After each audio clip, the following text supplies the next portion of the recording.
નમસ્કાર દર્શક મિત્રો, સ્વાગત છે આપનું બુલેટિન ઇન્ડિયાની વિશેષ રજૂઆત ટુ ધ ટોપિક. અને આજે ટુ ધ ટોપિક કાર્યક્રમમાં ચર્ચા કરવી છે ઓછું મતદાન કોને ફાયદો. દર્શક મિત્રો, ઓછું મતદાન એટલા માટે કારણ કે આપણે જો વાત કરવામાં આવે ગત લોકસભા ચૂંટણીની, એટલે કે વર્ષ 2019માં જે લોકસભાની ચૂંટણીઓ યોજાઈ હતી એની ટકાવારીની જો વાત કરવામાં આવે તો લગભગ એના જે આંકડા હતા છેલ્લા 64.51% આંકડા જોવા મળ્યા હતા 2019માં. જ્યારે 2024ની જે ચૂંટણી યોજાઈ છે એના ટકાવારીની વાત કરવામાં આવે તો 59.51% અત્યારે મળ્યા છે. હજુ ઇલેક્શન કમિશન દ્વારા ફાઇનલ આંકડા જાહેર થશે ત્યારે ખબર પડશે કે કેટલું ઓછું મતદાન થયું છે. પરંતુ હાલની જે પરિસ્થિતિ છે પરિસ્થિતિ મુજબ આપણને લગભગ 5% જેટલું ઓછું મતદાન જોવા મળી રહ્યું છે. આજે ઓછું મતદાન છે એને કેવા સંદર્ભમાં લેવું એક સવાલ એ છે અને ચર્ચા એ વિશે પણ કરવી છે. દિગ્ગજ નેતાઓના ભાવિ ઈવીએમમાં કેદ થઈ ગયા છે. 4 જૂને પરિણામ આવશે ત્યારે ખબર પડશે કે કોણ બાજી મારી ગયું. ખરાખરીનો જંગ હતો, એ જંગ કોણ જીત્યું, કોણ શહેનશાહ બને છે, કોણ જીતે છે, કોણ બાજી મારી જાય છે. પરંતુ આ ઓછું મતદાન ઘણા બધા સંકેત આપી જાય છે. શું નિરસ્તા લોકોની વચ્ચે, શું પ્રશાસન તંત્ર કે સરકારની ઉણપ, અસરકારકતા ઓછી મુદ્દાઓની જે પ્રકારે મુખ્ય ચર્ચા છે અને જે પ્રકારે લોકોના મુદ્દાઓ છે, સમસ્યાઓ છે, એ વાતને લઈને આપણે નિરસ્તા જોવી. ફર્સ્ટ વોટરની વાત કરવામાં આવતી હતી, એના પણ આંકડા આપણી સામે આવશે.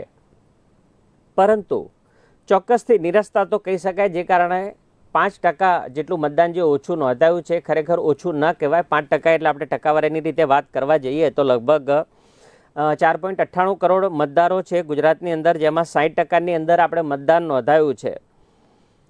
હવે સવાલ બીજો આપણને મનમાં એ પણ થાય છે કે જે 400 પારની લીડની વાત હતી, 26માંથી 26 બેઠકો જીતવાની વાત હતી બીજેપીની, શું લાગે છે? કારણ કે આંકડાકીય સમીકરણો જો જોવા જઈએ તો મારા મગજમાં તો એટલીસ્ટ નથી બેસતું કે 5 લાખ પ્લસની લીડ સાથે તમામ 26 ભલે એક બેઠક બિનહરીફ થઈ એટલે બીજી બાકીની 25 બેઠકો 4 લાખની લીડ સાથે જીતી શકે. કારણ કે 2019 અને 2014ના આંકડાઓ પણ છે આપણી પાસે, જેટલા માર્જિનથી અને જે પ્રકારે આપણને કાંટે કે ટક્કર લગભગ 8 બેઠક ઉપર જોવા મળી છે.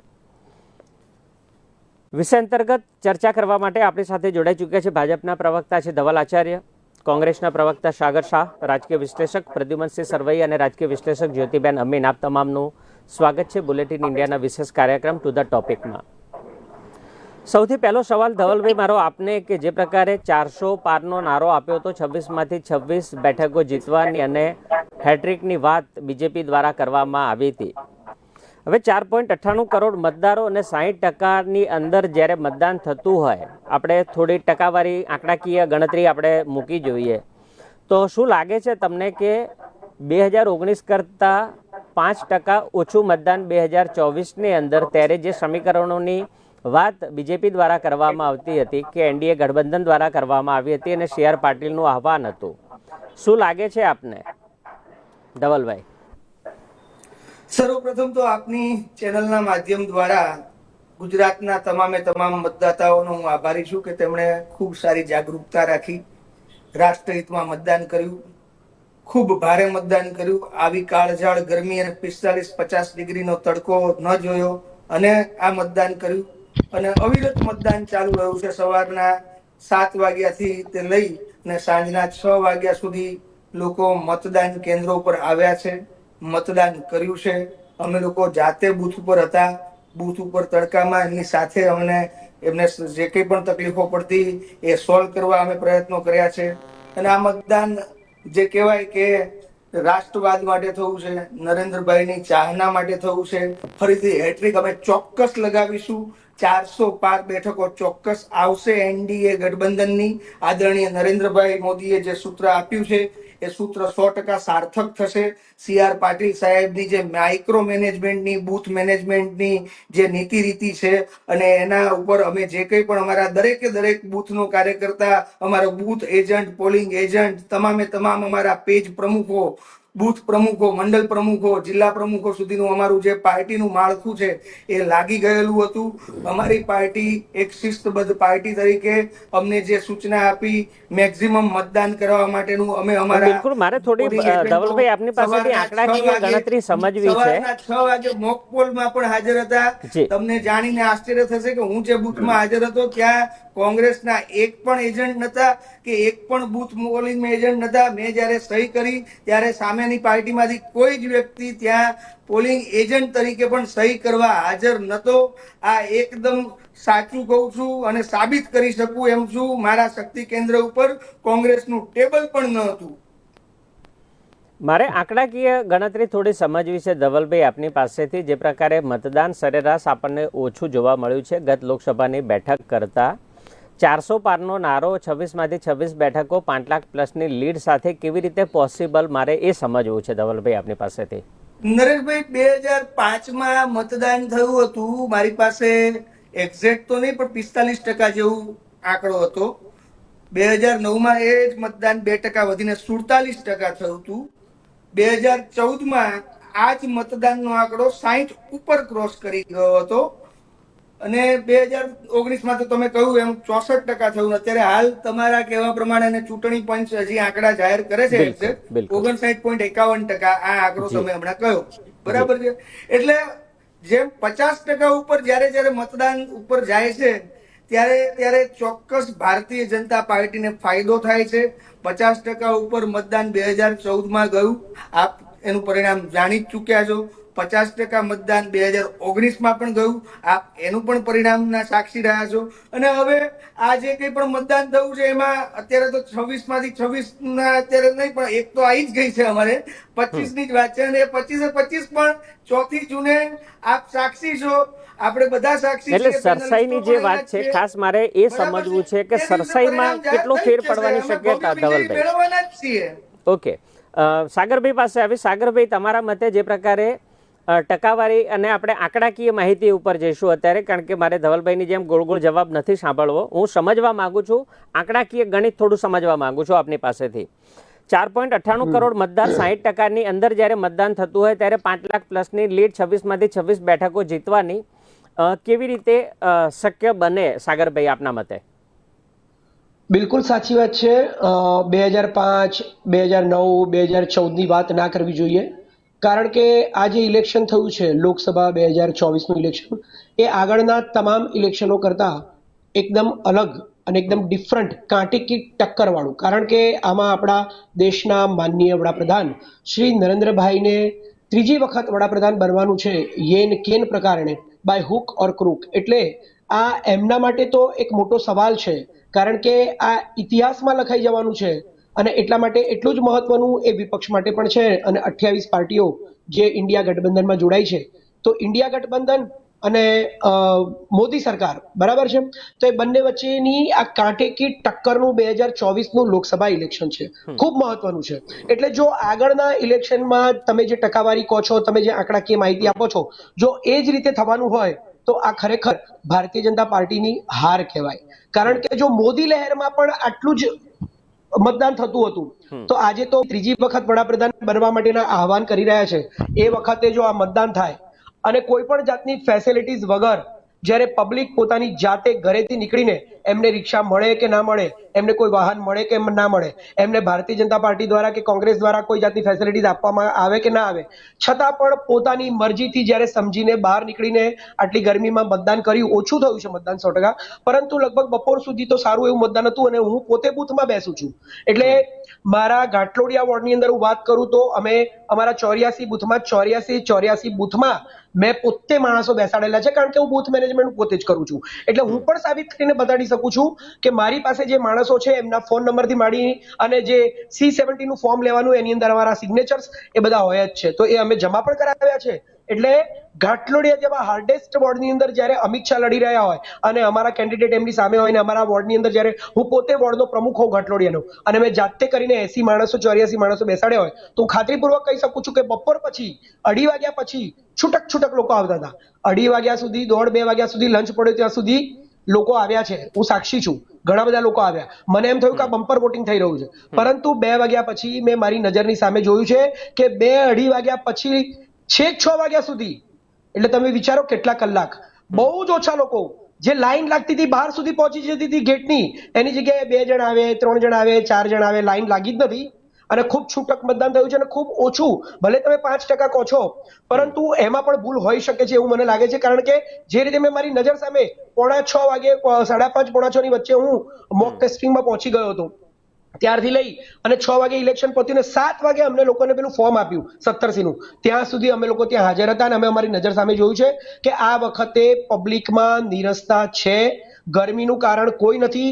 જો ગરમીનું કારણ હોય તો સવારે 2:30 વાગ્યા સુધી લોકો આવ્યા જ છે, બરાબર છે. એટલે આ દેખાડે છે કે કોઈ મોદી લહેર નથી.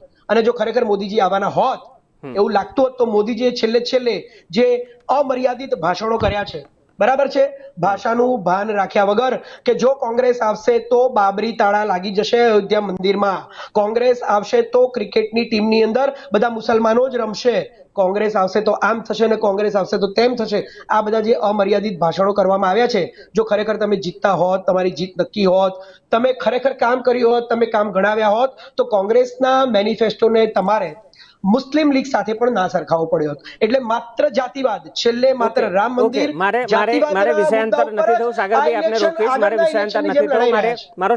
મારો સવાલ પ્રદ્યુમનસિંહ, મારો સવાલ આપના માટે, જે પ્રકારેની વાત કરવામાં આવે તો 26 બેઠક આપણે 400 નો પારનો નારો હતો અને 5 લાખ પ્લસની લીડની વાત કરવામાં આવી હતી. આંકડાકીય ગણતરી મારે સમજવી છે થોડી. અને બીજી અમુક જે સીટો એવી છે, બનાસકાંઠા બેઠક કાંટેકી ટક્કર, રાજકોટમાં ઓછું મતદાન, રૂપાલાની જીત કેટલા લીડથી થશે તે અંગે પ્રશ્નાર્થ, જામનગરમાં પાતાળી સરસાઈ મળવાની શક્યતા, પૂનમબેન માડમ ફરીથી ચૂંટાઈ આવશે, હેટ્રિક કરશે કે પછી ફેરબદલની શક્યતા, જુનાગઢમાં કાંટેકી ટક્કર આપણને જોવા મળી, ભાવનગરની અંદર આપણને ભાજપ વન સાઇડ હોય તેવા અહેવાલો આપણને પ્રાપ્ત થયા છે, અને વલસાડની બેઠક. મારે થોડા સમીકરણો સમજવા છે પ્રદ્યુમનસિંહ આપની પાસેથી. હાજી, પહેલા આપણે એક થોડી આપણો મુદ્દો છે એની 2 ચર્ચા કરી લઈ. બિલકુલ. હા, ઓછું મતદાનનો ફાયદો કોને? જી, સૌથી પહેલા તો લોકશાહીને નુકસાન છે એ પહેલા આપણે જોવાનું છે. ફાયદાની વાત તો પછીની છે. આ વોટ શેર વધે, આપણે વોટિંગ વધે એ માટે આપણે પ્રયાસ છે નિરંતર છેલ્લા 10 વર્ષથી. એના માટે ઘણા બધા સરકાર ખર્ચા પણ કરે છે. હમણાં આપણે જોયું કલેક્ટરે નાચગાની કર્યા, ટૂંકમાં કલેક્ટરે પ્રજાને, નાગરિકને ખેંચવા માટે નાચ્યા, એવું પણ જોયું. છતાંય આપણે ગયા વખત કરતા આપણું વોટિંગ વધવું જોઈએ, ગયા ટર્મ કરતા. એની કરતા ઘટ્યું છે 4-5% સમથિંગ. હવે આપણે જો 80% થી વધુ મતદાન થાય, 80% સમથિંગ થાય તો એ મજબૂત લોકશાહી ગણાય. આપણે અત્યારના સમયમાં આપણે જોઈએ છીએ કે આપણે 40 લોકો, 140 લોકો તો મતદાન કરવા જતા નથી, અને બાકી ઘણા બધા પક્ષો હોય છે, અપક્ષો હોય છે. એમાંથી એવરેજ જોઈએ ગયા ટર્મની તો જે પક્ષ 100 માંથી 28 મત લઈ જાય એ પોતે જ સત્તામાં આવે છે. એટલે આપણી લોકશાહી પૂર્ણ લોકશાહી ન કહેવાય, પૂર્ણ બહુમતી વાળી. બિલકુલ. એટલે સૌથી પહેલી જરૂરિયાત તો મજબૂત સત્તાધારી પક્ષની સાથે સાથે મજબૂત વિરોધ પક્ષ પણ હોવો જોઈએ, કે વોટર પોતે ત્યાં ખેંચાય, મતદાન કેન્દ્ર સુધી ખેંચાય, કે હું આને નહીં તો આને મત આપીશ. એના ગરમીનું કારણ દેખાય નહીં, કે એની અંદર જ એટલો આમ ઉત્સાહ હોવો જોઈએ કે ગરમી તો હવે આ શરૂઆત છે 42 ડિગ્રી, હજી તો આપણે આગળ જતા ગરમી 45 ને 48 ને એવી વાતો છે. આગલા 10 વર્ષમાં ગરમી ક્યાંય પહોંચશે, તો એના લીધે કઈ લોકશાહીને તો જોખમમાં મુકાય નહીં આપણે. એટલે એ ઘણા બધા કારણો છે, અને સત્તાધારી પક્ષે તે ક્યાંક એવો કારણભૂત હશે કે વોટર્સ આટલા બધા ખેંચાતા નથી. હા, અને વાત કરીએ તો આપે જે હમણાં કીધું જે અલગ અલગ મુદ્દા, બનાસકાંઠા, રાજકોટ બેઠક, જામનગર બેઠક, જુનાગઢ, ભાવનગર અને વલસાડ બેઠક કે જ્યાં સૌથી વધારે મતદાન આપણને જોવા મળ્યું છે. હા, બનાસકાંઠામાં તો ઉમેદવાર જ તે કોંગ્રેસના મજબૂત હતા, જે વન સાઇડ છે. એટલે બનાસકાંઠા તો જો બનાસકાંઠા અને આણંદ એ 2માં જો કોંગ્રેસની સીટ નો આવે તો સમજી લેવાનું કે ઈવીએમ નું કાંઈક છે. એક આ સીધી એની ટ્રાયલ લેવાઈ જશે. આ 2 સીટ તો ફાઇનલ છે. બાકી તમે રાજકોટમાં ટૂંકમાં હજી સીધું બહાર નથી ઓછું આવતું. મતદાન થયું છે રાજકોટનું. ઓછું. હા. શું ઓછું ક્ષત્રિય મતદાન- સમાજના કારણે ઓછું મતદાન આપણે માની શકીએ? રૂપાલાની જીત અંગે શંકા, રૂપાલાની જીત એનું અંગે કારણ છે- શંકા કે પછી ઓછા માર્જિન થી પણ જીત રૂપાલાની ખરી? આપનું શું મંતવ્ય પ્રદ્યુમનસિંહ એ બાબતે? એનું એક કારણ એક છે, જી. રાજકોટમાં એકમાં જ ઓછું મતદાન નથી. શહેરી વિસ્તાર જે છે બીજેપી નો ચોખ્ખો વોટર્સ છે, હા, એ દરેક જગ્યાએ એવરેજ ઓછું મતદાન છે. બિલકુલ. તો રાજકોટની વાત કરીએ તો ક્ષત્રિય સમાજમાં જે એના હિસ્સામાં આવતું હતું મતદાન એ પૂરેપૂરું થયું છે.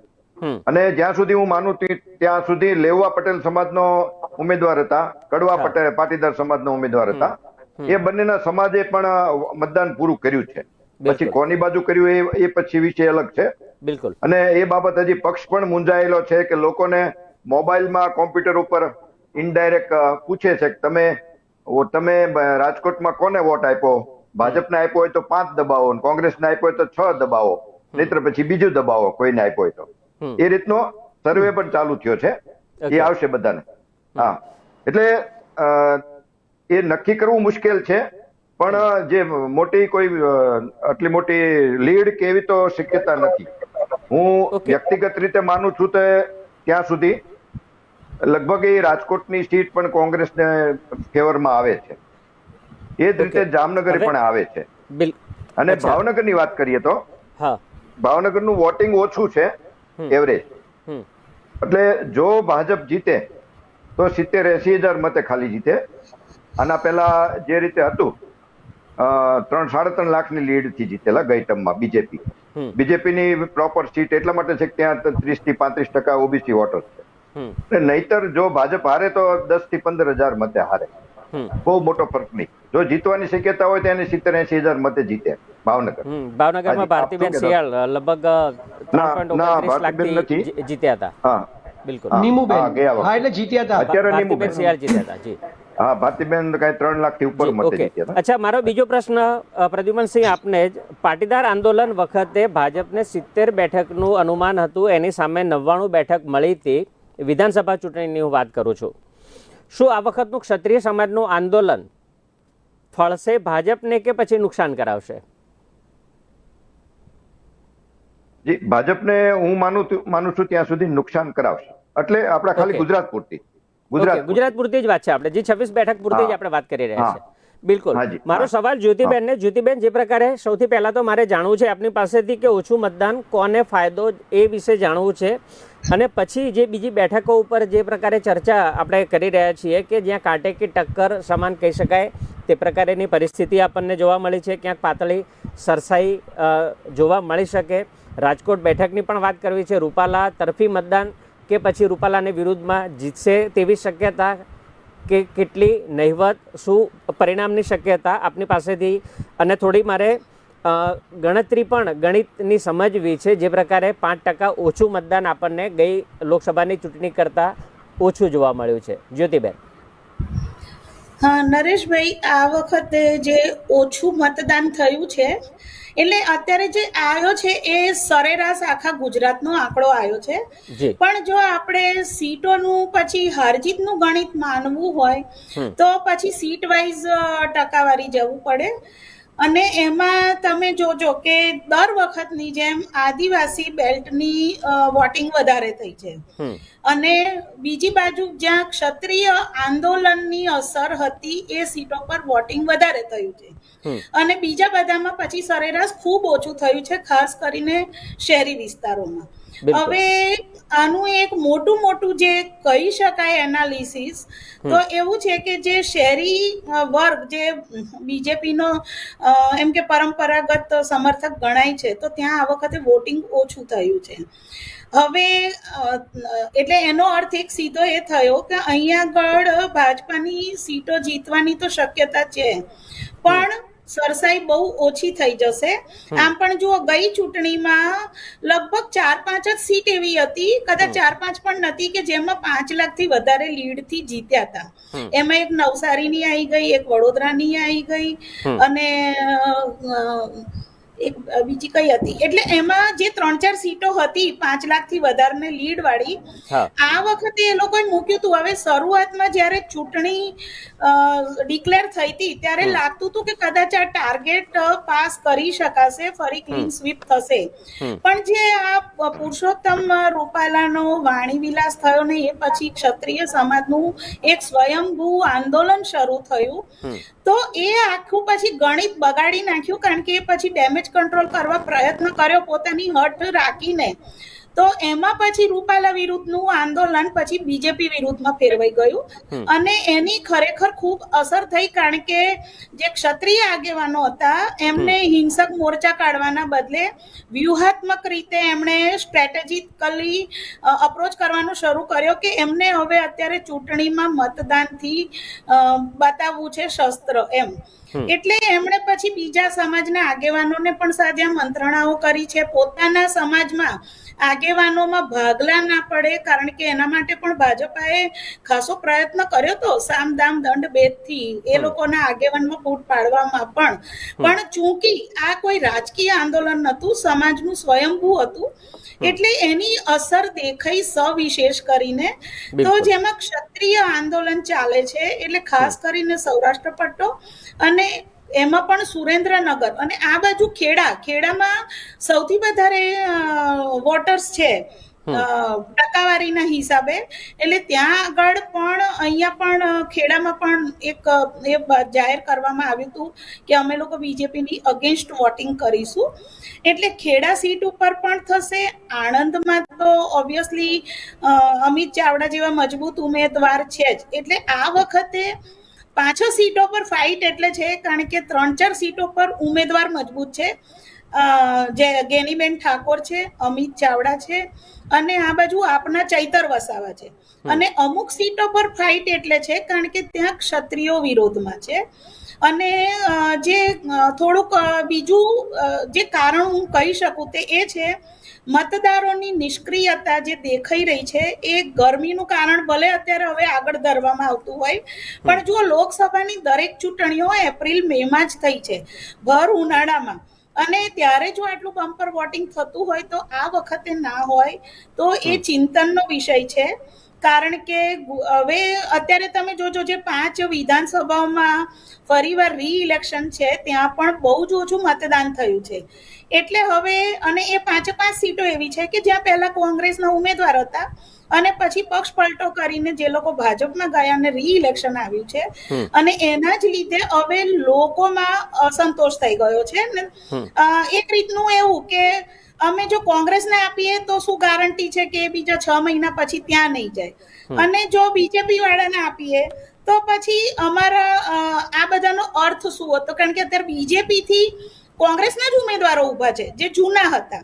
એટલે આ 5 બેઠક આપણે વિજાપુર, ખંભાત, પોરબંદર, વાઘોડી અને માણાવદર 5 બેઠકો ઉપર આપણને એ જ પરિસ્થિતિ જોવા મળી છે. અને જે બીજું કારણ છે અત્યારે ઓછા મતદાનનું, એમાં છે કાર્યકર્તાઓની નિષ્ક્રિયતા. હવે એના પણ 3 કારણ છે. બીજેપીના જે કાર્યકર્તાઓ નિષ્ક્રિય થઈ ગયા છે, તો એમાં એક તો કારણ છે એ લોકોનું કે બારી ઉમેદવાર જે આયા છે, જેવી રીતે હું વડોદરાનું ઉદાહરણ આપી શકું તમને કે હેમાંગ જોશી ભલે બીજેપીના છે ઓરિજિનલ, પણ એ માન્ય નહોતા સ્થાનિક કાર્યકર્તાઓને.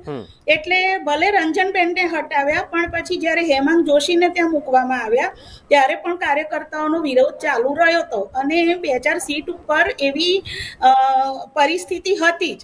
હવે જે બીજો કારણ છે, વધુ પડતો વિશ્વાસ છે કે અમે તો જીતી જ જવાના છે. એટલે ઉમેદવારો બી અને કાર્યકર્તાઓ બી ડોર ટુ ડોર પ્રચારમાં નથી નીકળ્યા આ વખતે. આ વખતનું મોટું જે પ્રચાર યુદ્ધ છે એ લગભગ સોશિયલ મીડિયા પર વધારે ખેલાયું. મારે સાબરકાંઠા, બનાસકાંઠા, જામનગર અને રાજકોટની થોડી માહિતી આપની પાસેથી જાણવી છે. જે પ્રકારે એની પરિસ્થિતિ કાંટે કે ટક્કર બનાસકાંઠા, જામનગર, સાબરકાંઠાની એ વિસ્તારની આપણને રાજકોટની જોવા મળતી હોય છે, એ બાબતે આપનું ખાસ શું માનવું? પહેલા બનાસકાંઠા લઉં તો બનાસકાંઠામાં તો જ્ઞાનીબેન ઠાકોર પહેલેથી મજબૂત ઉમેદવાર છે, વિધાનસભા પણ જીતેલા છે, અને વિધાનસભામાં ખાસા બોલકા પણ રહ્યા છે. એટલે ચૂપચાપ બેસી રહે એવું નથી, એટલે એક્ટિવ છે. અને લોકોમાં એમનો જનાધાર છે. સામે રેખાબેન ચૌધરી છે, એ ચોક્કસ ભણેલા છે, પણ એમની પાસે હજી બેઝ નથી, કારણ કે એમની પાસે અત્યારે મોદીના નામ અને બીજેપીના મેનેજમેન્ટ સિવાય બીજું કશું બેકિંગ નથી. અને એની સામે જ્ઞાનીબેન ઠાકોર છે, એ પેલા જન્મજાત રાજકારણી હોય એ રીતની એમની પર્સનાલિટી છે. એટલે ત્યાં તો પહેલેથી લગભગ વન સાઇડેડ જેવું મને તો લાગી જ રહ્યું છે. હવે જે તમે સાબરકાંઠાની વાત કરી, તો એમાં પણ વડોદરા જેવી જ પરિસ્થિતિ હતી કે પહેલા જે ઉમેદવાર હતા તો એમના જ્ઞાતિના સર્ટિફિકેટને લઈને હોબાળો મચ્યો, એટલે એમને ખસેડીને જે મૂકવામાં આવ્યા એ પૂર્વ કોંગ્રેસી જે હતા એમના વાઇફને આપવામાં આવી છે ટિકિટ. એટલે ત્યાં પણ એમના વિરુદ્ધ પણ વિરોધ. શોભનાબેન બારૈયાની સામે તુષારભાઈ ચૌધરી કેટલા મજબૂત આપના હિસાબે ગણાય અને સાબરકાંઠાની પરિસ્થિતિ કેવી માની શકાય આપના મતે? આમાં જુઓ, એવું છે કે પેલું ભાજપાનું જે એમનું મેનેજમેન્ટ છે એ ચોક્કસ બેકઅપ કરે છે, પણ ત્યાં આગળ કોંગ્રેસને ફાયદો તુષાર ચૌધરીના પોતાના કામ કરતા આ આંતરિક વિખવાદ વધારે હેલ્પ કરશે, મને એવું લાગે છે ત્યાં આગળ બનાસકાંઠામાં.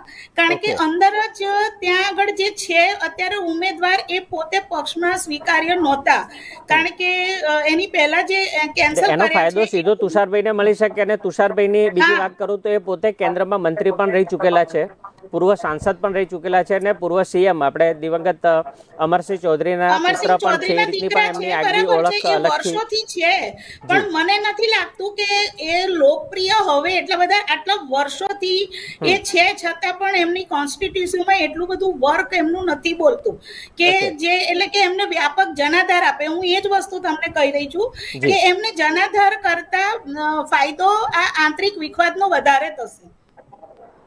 ઓકે, ધવલભાઈ આપનું શું માનવું? જે પ્રકારે આપણે ચર્ચા કરી રહ્યા છીએ, બનાસકાંઠા બેઠક, સાબરકાંઠા, રાજકોટ, જામનગર, જુનાગઢ, ભાવનગર અને વલસાડ, આ બેઠકની આપણે ચર્ચા કરીએ. ખાસ તો આપના મતે શું લાગી રહ્યું છે? જે પ્રકારે ક્યાંક 26 બેઠકો જે લીડ સાથે જીતવાની વાત હતી, લીડમાં ક્યાંક પાતળી સરસાઈ અથવા તો ક્યાંક ગણિત ઉલટું પડી શકે તેવી શક્યતા. નરેશભાઈ, પહેલા તો આપણે આ મતદાન માટેની ચર્ચા છે, ખરું ને? મેં પણ કર્યું છે, તમે પણ કર્યું છે. હું અપેક્ષા રાખું કે સાથી પેનલિસ્ટોએ પણ કર્યું હશે, તો એકવાર મને આંગળી પર નિશાન બતાવી દેશો બધા? બિલકુલ, મારી વિનંતી છે આપ સૌને. બિલકુલ, બધાએ કર્યું જ હોય, બટ નેચરલ, બટ ઓબ્વિયસ કર્યું. એટલે જો 3 જણાએ બતાવ્યું, મેં આપે, તમે એક વ્યક્તિ નથી બતાવી રહ્યા. કારણ કે તમારા કહેવાથી મારે બતાવવું જરૂરી નથી, એટલે હું નહીં જ બતાવું. કારણ કે તમે મને ના કહી શકો મારે મતદાન કરવું કે ના કરવું, મારે ડિસાઈડ કરવાનું છે. You are not my boss, you are not my boss, you don't decide, you don't decide, you don't decide, you don't. જો ધવલભાઈ આપને વિનંતી, ધવલભાઈ આપને વિનંતી, પાર્ટીના નેતાના કહેવાથી કોઈ પણ કામ કરવાની જરૂર નથી. નરેશભાઈ, તમે એમને કહો કે તમારા સવાલનો જવાબ આપે. નેતા સાબિત થઈ શકે. અરે ધવલભાઈ આપને વિનંતી, ડિબેટને ડાયવર્ટ કરવાનો મહેરબાની કરીને ધવલભાઈ પ્રયાસ ના કરશો. ધવલભાઈ મહેરબાની કરીને ડિબેટને ડાયવર્ટ કરવાનો પ્રયત્ન નહીં કરતા. ધવલભાઈ પ્લીઝ. બિલકુલ. સાગરભાઈ પ્લીઝ. સાગરભાઈ આપને પણ વિનંતી કરીશ, આપને પણ વિનંતી કરીશ. સાગરભાઈ આપને પણ વિનંતી કરીશ. ધવલભાઈ, ગણતા જ નથી. ભારતીય જનતા પાર્ટીમાં ગણતા જ નથી. We don't count you. You can't decide what I have to do and what I didn't do. આપની પાસે જવાબ જ નથી. આ માણસની પાસે ક્યારે જવાબ હોતો ઓકે, નથી. બંને પ્રવક્તાઓનો અવાજ મ્યુટ કરો. મારે ટેકનિકલ ટીમને વિનંતી કરીશ કે બીજેપીના પેલા ભાભોર જે એમના પુત્ર હતા, એમણે આખું બૂથ કેપ્ચર કર્યું છે, એના વિઝ્યુઅલ મંગાવો અને તાત્કાલિક બતાવો. ધવલભાઈ અત્યારે બતાવી રહ્યા છે સિમ્બોલનું, ચૂંટણીનું, કે તમે મતદાન કર્યું છે કે નહીં, એના સિમ્બલની વાત કરી રહ્યા છે. મારે ઈવીએમ બૂથ આખું કેપ્ચર કર્યું છે, એના વિઝન બતાવવા છે હવે ધવલભાઈને. ધવલભાઈ પ્લીઝ, તમને રિક્વેસ્ટ કરું છું, once again I request you, don't divert the debate. Please don't divert the debate. Technical ટીમને વિનંતી કરીશ, મને મજબૂર ના કરશો ધવલભાઈ, પ્લીઝ. મને ડિબેટ ડાયવર્ટ કરવા માટે મજબૂર ના કરશો. આ વ્યક્તિ જૂઠું બોલી અને ધવલભાઈ, ડિબેટ ડાયવર્ટ કરવા માટે મને મજબૂર ના કરશો. ધવલભાઈ, સાગરભાઈ નો અવાજ બંધ રાખશો પ્લીઝ. ધવલભાઈ, ધવલભાઈ આપને ફરીથી વિનંતી કરું છું. પ્રશ્ન નહોતો. ધવલભાઈ હું આપને ફરીથી વિનંતી કરું છું. ધવલભાઈ આપને ફરીથી વિનંતી કરું છું. ધવલભાઈ હું આપને ફરીથી વિનંતી કરું છું. બૂથ કેપ્ચરિંગ ના વિઝ્યુઅલ બને એટલા જલ્દીથી સ્ક્રીન ઉપર ચલાવો, ફૂલ સ્ક્રીન માં ચલાવો. બીજેપી ના ઉમેદવાર શું મતલબ? શું સમજી બેઠા છે એમના મનમાં? બીજેપી ના નેતાઓ શું વિષયાંતરનો સમજી મતલબ બેઠા છે શું? એમના મનમાં? આખા બૂથ કેપ્ચર કરી નાખવાના. ફૂલ વિઝ્યુઅલ ચલાવો, ફૂલ ચલાવો.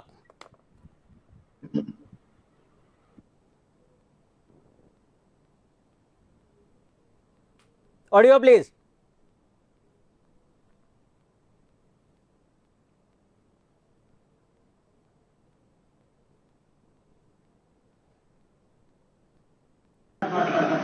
બે 5 મિનિટ સાહેબ જે ચાલે ચાલવા દો, આપણે બેઠા છીએ. આખા દિવસનું ચાલે જ છે ને, હમણાં દબાવીએ તો લૂંટાઈ ગયું.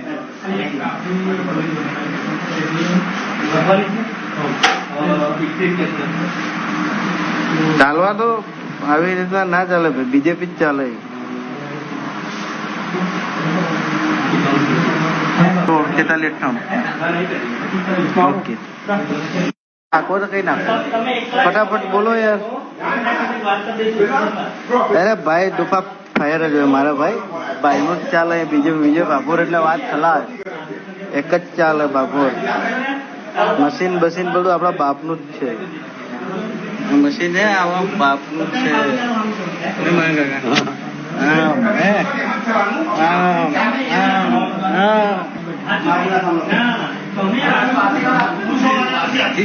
કોઈનું ના કામ લાગે ભાઈ, એક જ ચાલે. વિજય બાપુ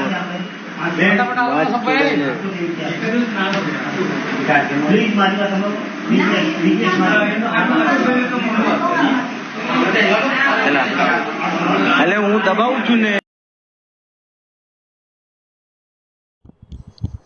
બોલો ધવલભાઈ, હવે જવાબ આપો મને. બૂથ મારા બાપનું. આપણે તમે એ વાત જવા દો, મારા પ્રશ્નનો જવાબ આપો. મારા પ્રશ્નનો જવાબ નહીં આપો ત્યાં સુધી અવાજ મ્યુટ રહેશે તમારો. મારા પ્રશ્નનો જવાબ નહીં મળે ત્યાં સુધી તમારો અવાજ મ્યુટ રહેશે. ધવલભાઈ નો અવાજ મ્યુટ કરી દો. ધવલભાઈ નો અવાજ મ્યુટ કરી દો. મારે એમને સવાલ નથી કરવો.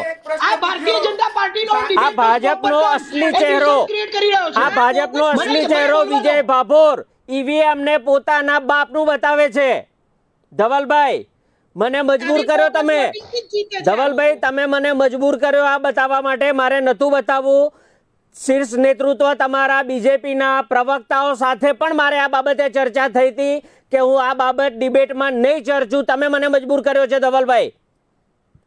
બિલકુલ. રાજકીય વિશ્લેષક બંનેની પ્રતિક્રિયા જાણીશું. ધવલભાઈનો અવાજ મ્યુટ રાખજો. ધવલભાઈ માટે મારી પાસે અત્યારે કોઈ પ્રશ્ન નથી. પ્રશ્ન આવશે ત્યારે એમનો અવાજ ખોલજો. મારે ત્યાં સુધી મારે એમનો જવાબ નથી સાંભળવો. પ્રદ્યુમનસિંહ, મીડિયા વિષય પાર્ટી સત્તાધારી પક્ષ કે એ મુજબ મીડિયાનો વિષય આવે એમ એવું છે તો મીડિયા વિષય શું લેવું? તમારે મીડિયામાં શું રિલે કરવું એ સત્તાધારી પક્ષ નક્કી કરે.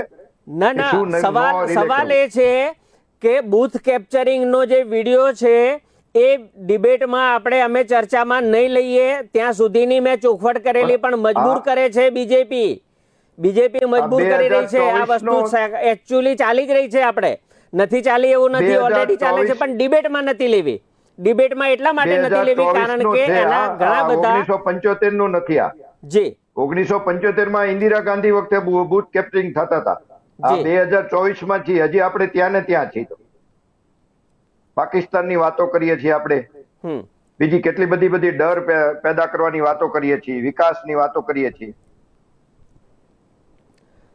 જ્યોતિબેન આપની પ્રતિક્રિયા જાણીશું. બૂથ કેપ્ચરિંગની ઘટના, વિજય ભાભોર જે પાછળ વિઝ્યુઅલ ચાલી રહ્યા છે, ઈવીએમ મારા બાપનું. વિજય ભાભોરને કોણ રોકી શકે? પછી ઇન્સ્ટાગ્રામ ઉપરથી રીલ પણ હટાવી દેવામાં આવી.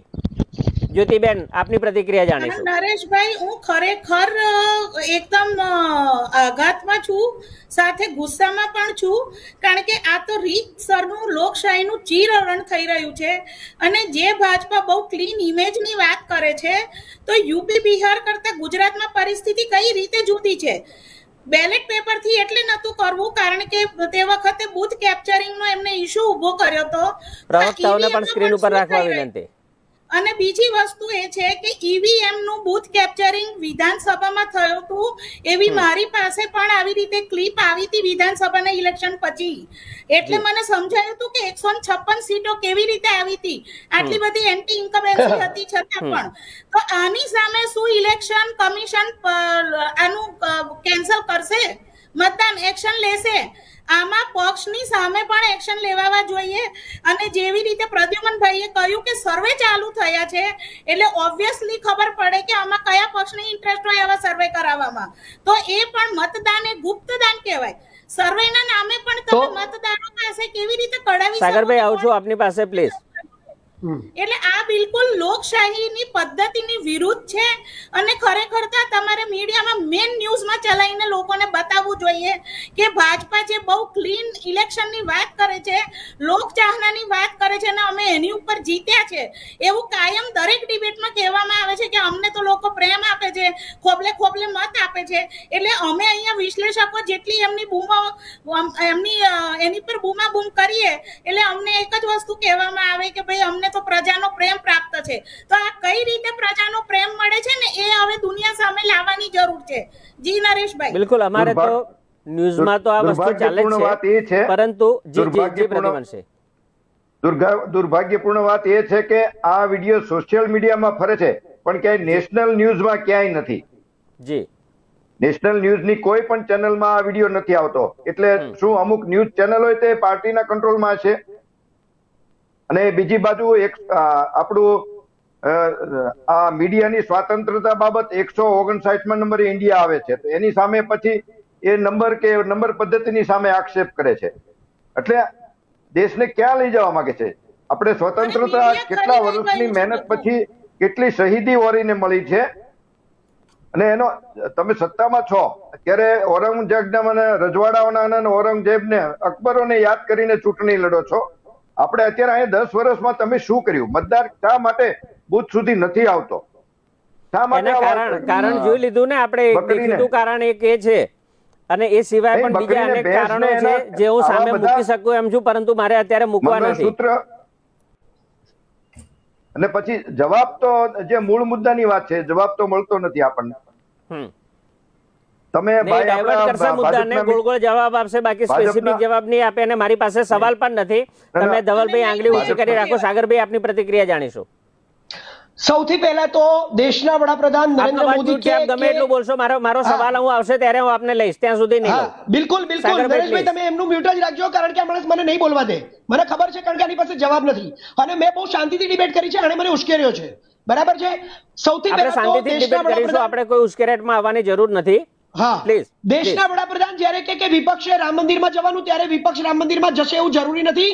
એવી રીતે ધવલભાઈને કહેવા માંગુ છું કે આ ગુપ્ત મતદાન હોય છે, અને હું કોંગ્રેસી છું તો સ્વાભાવિક છે કે હું કોંગ્રેસને જ વોટ આપવાનો છું. તો તમે શું કરવા મારી આંગળી જોવા માંગો છો?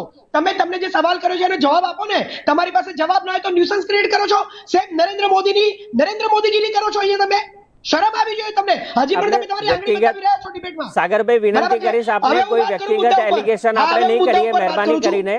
અને ગરિમા જાળવીશું. આપણે મુદ્દા આધારિત ચર્ચા કરીશું. આપણે મુદ્દાથી બિલકુલ જે મુદ્દાથી વિપરીત ચર્ચા નહીં કરીએ. મારે સમજવું છે સાગરભાઈ આપની પાસેથી, બનાસકાંઠા સાબરકાંઠા બેઠક, રાજકોટમાં પરસોત્તમ રૂપાલાની જે બેઠકની વાત છે, ત્યાં આગળ ઓછું મતદાન શું ફેવર કરી શકે રૂપાલાજીને, કે પછી એમની અગેન્સ્ટમાં, અથવા તો પછી ક્યાંક સરસાઈમાં ફેર પડી શકે? જામનગરની જે બેઠક છે, ત્યાં પૂનમ મેડમ હેટ્રિક કરી શકે કે પછી એમને ઓછી સરસાઈ અથવા ક્યાંક ઉલટફેરની શક્યતા? આખા ગુજરાતમાં અસર થવાની છે. સાબરકાંઠા, બનાસકાંઠા, પાટણ, ખેડા, આણંદ, વલસાડ, ભાવનગર અને ભરૂચ, આટલી સીટ ઉપર એટલો બધો ફરક પડવાનો છે આ વખતે કે જે 5 લાખની લીડની વાત કરે છે ને, એ લોકોને આજે એમનું મોઢું બતાવવા માટે, બહાર આવવા માટે તકલીફ પડી જશે. બરાબર? લખીને રાખો. આજે અભિમાન, અહંકાર, અસભ્ય ભાષા, દાદાગીરી કરવી, ડિબેટ્સને ડાયવર્ટ કરવી, જવાબો ના આપવા, દેશના વડાપ્રધાને એક પ્રેસ કોન્ફરન્સ નથી કરી, એવી રીતે આ આપણા ભારતીય જનતા પાર્ટીના નેતા પણ જે અહીંયા આવ્યા છે એ પણ જવાબ નથી આપી રહ્યા. સો આ લોકોનો જે ડર છે એ દેખાઈ રહ્યો છે. અને કોંગ્રેસના મેનિફેસ્ટો ઉપર હંમેશા ટોન્ટિંગ કરવું, ફ્લિંગિંગ કરવું, બરાબર છે, અને કોઈ કામ નથી કર્યું એટલા માટે તો ઓકે, આપણે મુસલમાન, ચર્ચાને મટન સમાપન તરફ અને લઈ જઈશું. મંગળસૂત્રની વાત કરી રહ્યા છે. ચર્ચાને અને આ સમાપન ક્ષત્રિય તરફ લઈ જઈશું. રાજપૂતોનું મારે આંદોલન. મારે હા, મારે પ્રતિક્રિયા બિલકુલ. લેવી છે પ્રદ્યુમનસિંહની અને પછી જ્યોતિબેનની. શું ઓછું હા. મતદાન, ફાયદો કોને? પ્રદ્યુમનસિંહ. કોંગ્રેસને જ પ્રદ્યુમનસિંહ, આપની પ્રતિક્રિયા. એ અલગ અલગ વિસ્તારો મુજબ છે. ક્યાંક જી. કોંગ્રેસને તે ધાર્યા કરતા ફાયદો મળ્યો છે, બાકી બીજેપીના વધુ સીટમાં તો બીજેપી પાસે છે. એ રીતે બિલકુલ. બીજેપીને મોટું નુકસાન નથી, પણ છતાંય ઘણું નુકસાન છે બીજેપીને. બાકી બિલકુલ. હું એ પણ કહેવા માંગુ છું, સલામતી ને સુરક્ષાની બધી વાત કરતી આપણી સરકાર બુથ કેપ્ચરિંગ માટે કેમ જવાબ દેવા માટે અચકાય છે, કેમ નથી આવતી? પ્રશ્ન એ પણ થાય છે. બિલકુલ. જ્યોતિબેન, આપની પ્રતિક્રિયા. નરેશભાઈ, એવું છે કે દર વખતે જ્યારે જે સીટ ઉપર વધારે મતદાન થતું હોય તો લગભગ અત્યાર સુધી બીજેપીને ફાયદો થતો હતો, પણ આ વખતે જ્યાં ક્ષત્રિય સમાજે વધારે મતદાન કર્યું છે, એટલે વધારે મતદાન થયું છે, તો ત્યાં કોંગ્રેસને જીતવાની શક્યતા હવે વખતે વધી ગઈ છે. અને બીજી વસ્તુ એ છે કે તમે રાજકોટની વાત કરતા હતા, તો રાજકોટમાં એ લોકોએ ક્યારનું ગણિત લીધું હશે, એટલે કદાચ રૂપાલા જીતશે, કારણ કે તો જ એ લોકોએ ક્ષત્રિયોને મહત્વ નથી આપ્યું, પણ એમાં લીડ બહુ પાતળી થઈ જશે. અને બીજી વસ્તુ એ છે કે ક્ષત્રિય આંદોલનની વધારે અસર ખેડા અને સુરેન્દ્રનગર ઉપર હું જોઈ રહી છું, કારણ કે ત્યાં આગળ એ લોકોનું વોટ બેંક એટલી છે કે એ લોકો કોઈ પણ ઉમેદવારને જીતાડી શકે કે હરાવી શકે. એટલે ખેડા અને આણંદ અને સુરેન્દ્રનગર એ ત્રણ ઉપર તો કસાકસી ક્ષત્રિયોને લીધે ચોક્કસ છે. બિલકુલ. અને સાથે બનાસકાંઠા પણ ખરું. બનાસકાંઠા તો પણ એક ક્ષત્રિયોને લીધે નથી. બનાસકાંઠા ગેનીબેન અને રેખાબેન ચૌધરીની વાત કરું છું. એ ગેનીબેનને લીધે છે ત્યાં. બિલકુલ. ખૂબ ખૂબ આભાર, આપ તમામ અમારી સાથે જોડાયા અને ચર્ચામાં ભાગ લીધો. દર્શક મિત્રો, આપણે ચર્ચા કરી ઓછું મતદાન, ફાયદો કોને, જે પ્રકારે વાત કરી અને જે પ્રકારે વ્યૂઝ જાણ્યા.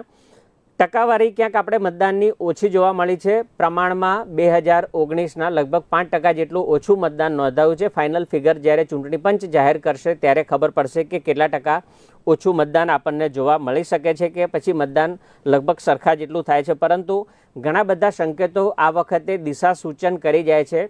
લોકોની નારાજગી, ગરમી તો એટલી ને એટલી ગઈ વખતે પણ હતી અને આ વખતે પણ ગરમીના પારામાં ફેર નથી પડ્યો, પરંતુ મતદારોના જે પારો છે એમાં ક્યાંક ચઢાવ અને ઉતાર આપણને જોવા મળ્યા છે. અને જે પ્રકારે વિશ્લેષકો દ્વારા વાત કરવામાં આવી કે લગભગ દર વખતે એવું બન્યું છે કે વધારે જ્યારે પણ મતદાન થયું હોય ત્યારે તે સત્તા પક્ષને ફાયદો થયો છે, પરંતુ આ વખતે સમીકરણો આપણને બદલાયેલા જોવા મળી રહ્યા. ક્ષત્રિય આંદોલનને કારણે અને બીજા ઘણા કારણોસર બેરોજગારી, મોંઘવારી જેવા મુદ્દાઓ પણ લોકોને નિરસ્તા તરફ લઈ ગયા હતા અને જેના કારણે પણ આપણને મતદાન ઓછું જોવા મળ્યું છે.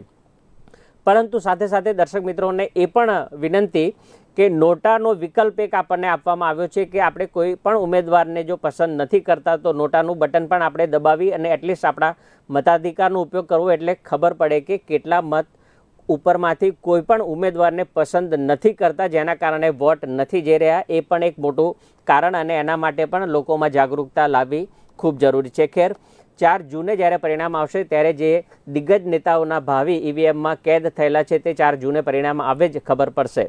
તો દર્શક મિત્રો, આ હતી વિષય અંતર્ગત આજની ચર્ચા. ફરી મળીશું, ફરી ચર્ચા કરીશું આ જ સમયે, આ જ ચેનલની અંદર. ત્યાં સુધી મને આપશો રજા. આપ જોતા રહો બુલેટિન ઇન્ડિયા, ભરોસો ગુજરાતનો. નમસ્કાર.